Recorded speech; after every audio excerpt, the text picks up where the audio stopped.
Saudações, pessoal! Agora chegamos nas misturas de soluções de solutos diferentes que não reagem quimicamente. Na aula passada foram misturas de soluções de mesmo soluto sem reação. Agora é a mistura de soluções com solutos diferentes que não reagem quimicamente.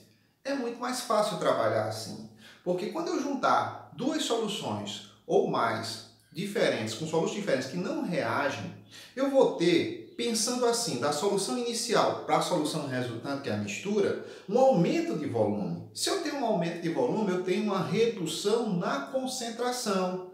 Então, eu estou fazendo nada mais, nada menos do que um processo de diluição de cada participante da mistura.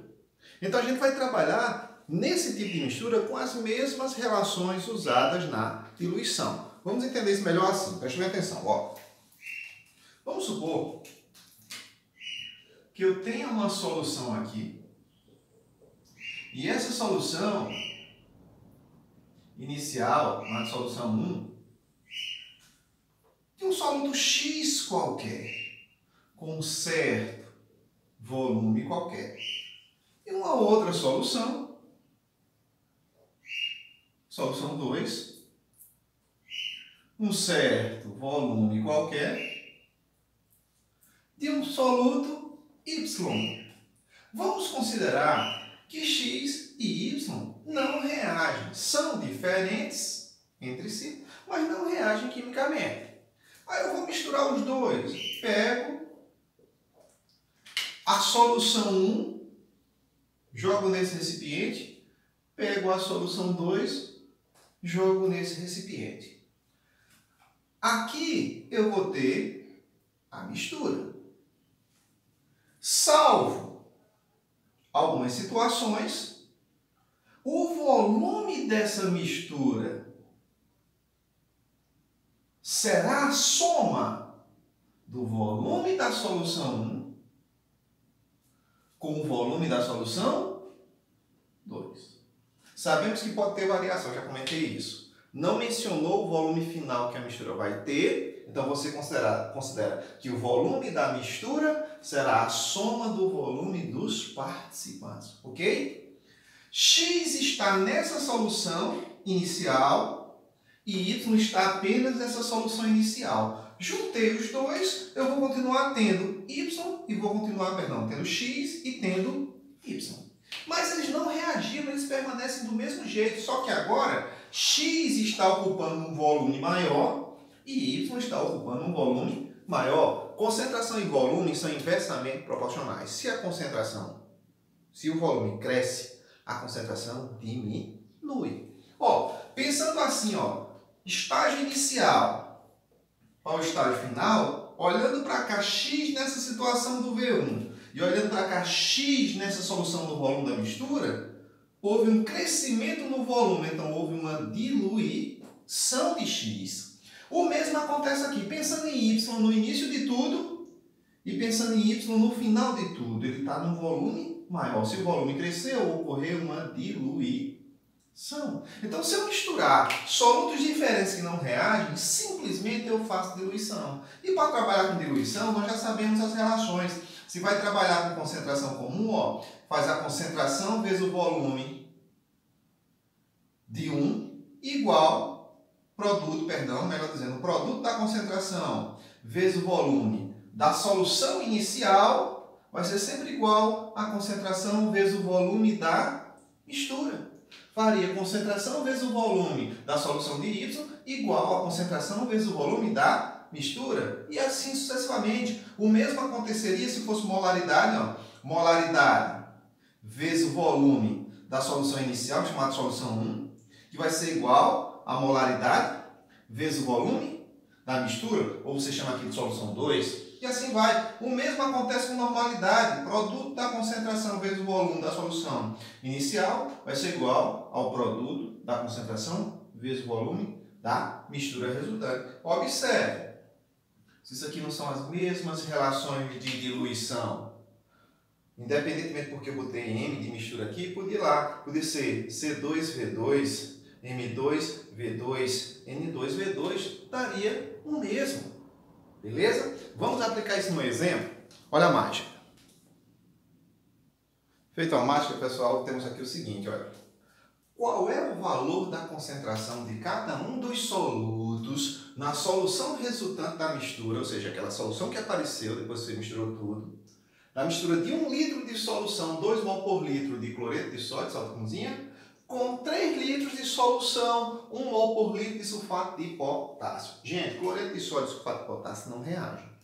Juntou as duas soluções, eu vou ter íons de cada um desses sais. Eu não vou ter nenhum componente novo formado. Então, isso aqui são solutos diferentes, sem reação química. Então, recapitulando. A questão é que a gente encontre a concentração de cada um dos solutos, ou seja, a concentração do cloreto de sódio e a concentração do sulfato de potássio na solução resultante, ou seja, na mistura. Juntou os dois, quanto é que eles têm de concentração na mistura? Porque inicial já tem, ó, no início de tudo o sal é 2 molar, o sulfato de potássio é 1 molar. No final, com certeza, o sal vai ser menor do que 2 e o sulfato de potássio vai ser menor do que 1. Por quê? Porque misturas de soluções de solutos diferentes em reação é diluição. A concentração tem que baixar. Bora para lá. Vamos imaginar o início e o final do processo. Eu quero a concentração dos solutos no final, na mistura. No início eu tinha lá, ó, um sistema contendo sal de cozinha, cujo volume era 1 litro e a concentração, ó, 2 mol por litro. Vou colocar assim, 2 molar.